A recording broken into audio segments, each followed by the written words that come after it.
A blessed weekend to us. Blessed weekend, Father. Today's gospel reading, if we make a little review of the gospels, meaning to say the four gospels in the New Testament, we have practically 6 accounts of the feeding of the multitude. Okay? So there is one in John 6. There is one in Luke. But there are 2 accounts in the Gospels of Matthew and Mark, because these 2 Gospels somehow have particular similarities. And the first feeding was with the 5,000 people, not including men and women. And the second is like today's Gospel reading. So there are 6 different accounts of the feeding of the 5,000. But what is so significant in this second account of the feeding of the multitude, which according to scholars most probably be a Gentile or a Greek edition or version of the other feeding, is the symbolism that the number 7 is emphasized in this version, just as also in the Gospel of St. Matthew. Since coming from the 7 loaves, the fragments were also 7.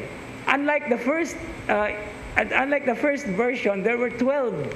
There were 12 baskets there were 12 baskets that were fragments because there were 12 disciples or apostles distributing. Now, what is so significant here, even if it may be reading a little bit far from the intention of Mark, is the significance of 7. In numerology, 7 means perfection.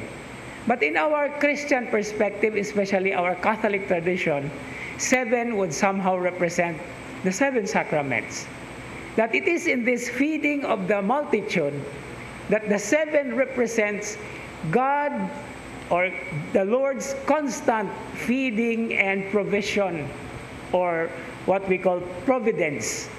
Not only in the aspect of the meal dimension, not only from the bodily perspective, but from the spiritual perspective.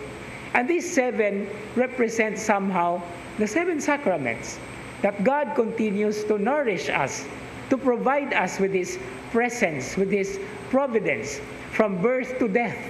No, this is somehow a whole lifetime of understanding that God never stops or never ceases to provide for us. And it is through these sacraments, which, by the way, the Eucharist is the apex, or the summit, or the peak, or the center, that we take the significance of our lives as Christians, as we call ourselves Eucharistic people. And so as we continue with this celebration today, together with our different intentions, as we bring it into the thanksgiving dimension of the Eucharist, we continue to ask for more graces so that we will be strengthened and forever continue His work as well, to spread not only the good news, but to also do good things by feeding other people through our words, and most especially through our deeds. Amen.